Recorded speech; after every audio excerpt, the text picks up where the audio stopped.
Helo, Steve Thompson ydw i. Dwi'n ddarlithydd yn yr Adran Hanes a Hanes Cymru ym Prifysgol Aberystwyth, a dwi'n cynnig modiwlau yn y cyfnod modern. Dwi'n dysgu modiwlau ar hanes Cymru, hanes Prydain a hanes America. Weithiau cymharu America a Prydain hefyd.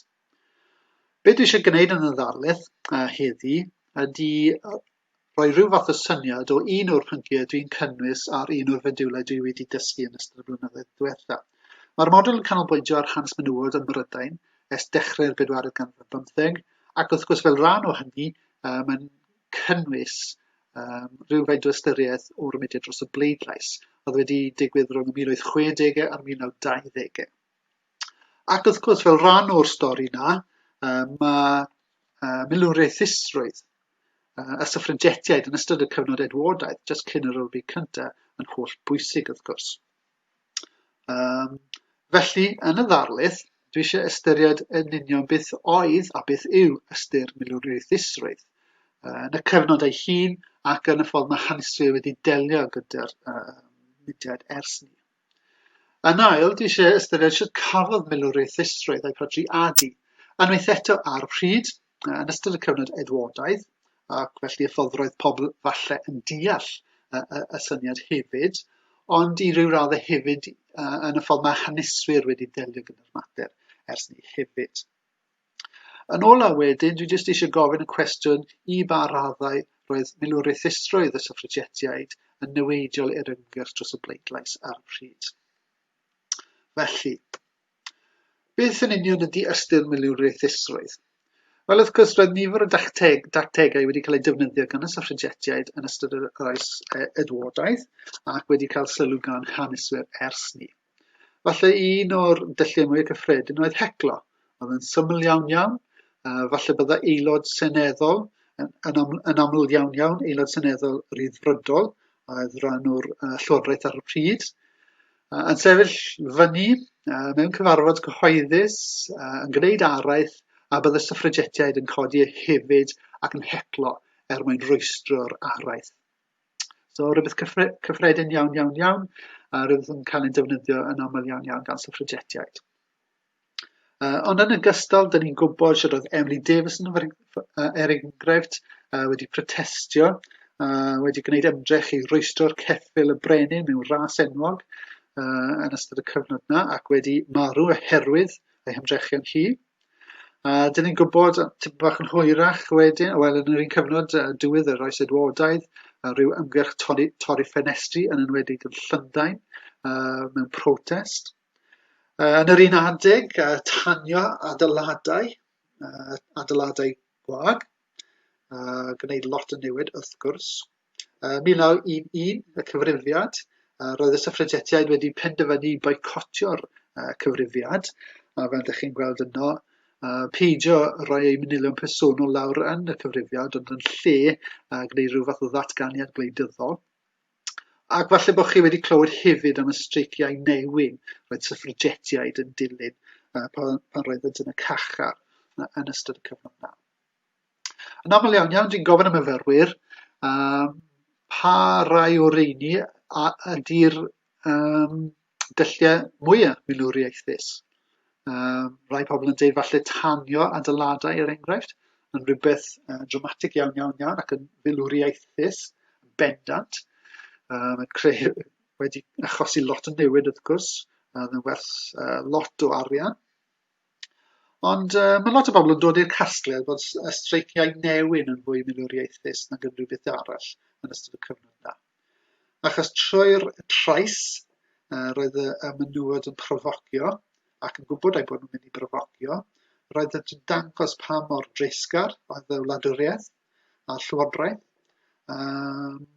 pam faint o gysineb oedd gan y llywodraeth tuag at yr ymgyrchwyr a menywod yn gyffredinol. Felly roedd y trais yma ar gyrff y Swffragetiaid yn rhyw fath o symbol o gysineb y llywodraeth a'r wladwriaeth tuag at fenywod a'i hachos nhw i ennill y bleidlais. Felly yn filwriaethus iawn ac yn radical dros ben. Ond mae lot o haneswyr wedi cwestiynu ystyr milwriaethusrwydd. Felly dyma Sandra Stanley Holton yr enghraifft yn sgwennu ôl yn y 1980au yn dweud bod ystyr y gair yn falle yn aneglur i lot ohonyn ni ac yn gwaith hanesydd hefyd. Felly, os mae milwriaethusrwydd yn golygu trais eithafol enghraifft, nid oedd hyd yn oed llawer o syffragetiaid wir yn filwriaethus, achos nid oeddent yn fodlon tanio adeiladau enghraifft neu wneud yn rhywbeth tebyg. Felly, dim ond llonllaw o syffragetiaid mwy o radical, mwy o milwriaethus oedd yn gwneud y fath beth cyn yr Republic cyntaf. Ar y llaw arall, os mae milwriaethusrwydd yn golygu rhyw fath o ymgyrch gwleidyddol a oedd yn herio'r status quo, a oedd yn mynnu estyn yr etholfraint i fenywod hefyd, felly mae'n bosib i ddeud bod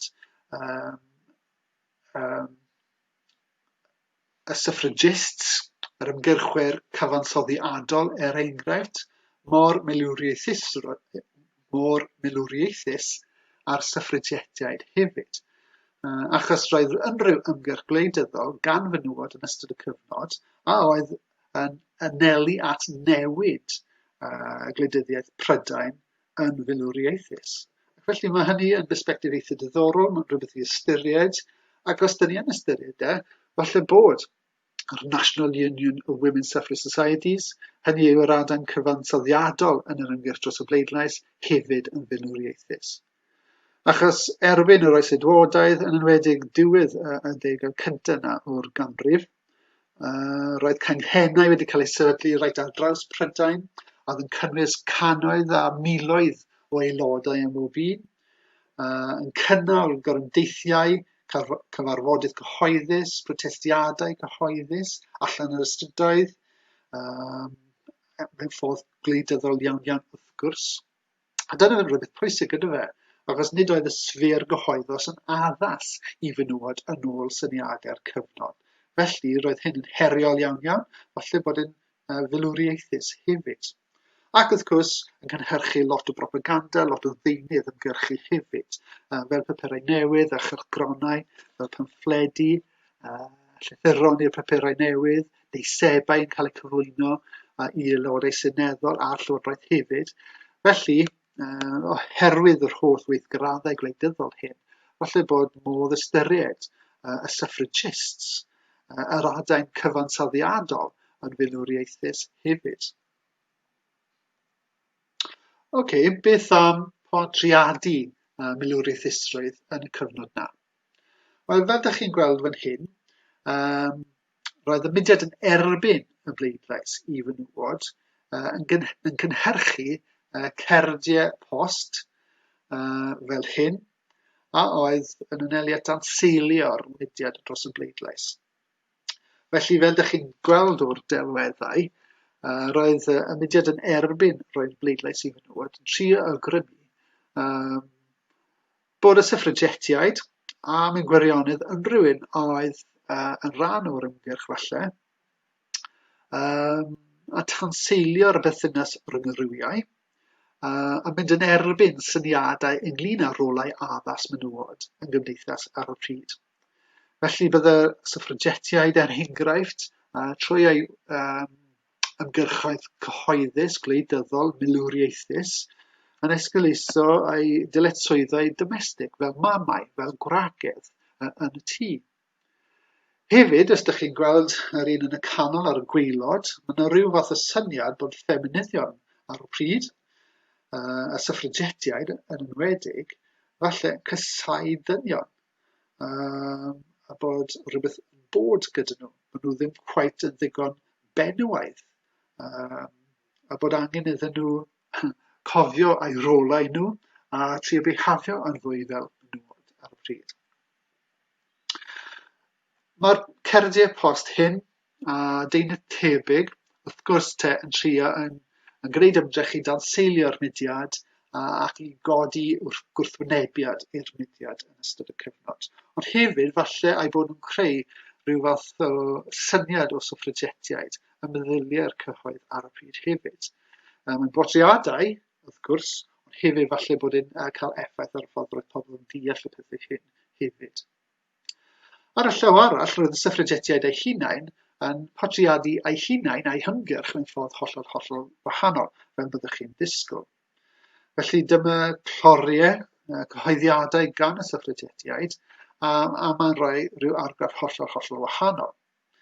Felly ar y chwith enghraifft, rhyw fath o bortread o suffragetiaid oedd yn cael eu cacharu fel prisoners of war, carcharorion ryfel, sy'n ddramatig wrth gwrs, ond hefyd yn trio codi profil eu achos nhw yn trio sicrhau rhyw fath o gefnogaeth iddyn nhw hefyd. Ond eitha diddorol i weld, rhywbeth eitha cyffredin yn propaganda ar y suffragetiaid, oedd y syniad yma o defnyddio delweddau a syniadau canloesol enghraifft i bortreadu'r suffragetiaid ar achos. Falle bod nhw'n cyfeirio at Joan of Arc yno. Ac ar y dde, Lee Davison oedd wedi marw yn ei protest hi yn erbyn y sefyllfa ac wedi trio rwystro ceffyl y brenin. Fan hyn yn cael ei portreadu fel Merthyr. Rhywun oedd wedi colli ei bywyd yn yr achos, achos pob achos angen rhyw fath o ferthyr. I ddarparu rhyw fath o ysbrydoliaeth, rhyw enghraifft o hunanaberthu mwyn symud menywod eraill i ymuno ar ymgyrch ac i brotestio dros hawliau menywod hefyd. Yn debyg iawn posteri eraill Women's Social and Political Union, hynny yw y suffragetiaid, eto yn dangos dioddefaint y suffragetiaid, oherwydd yr awdurdodau, unwaith eto mwyn profocio rhyw fath o ymateb gan menywod eraill a dynion falle.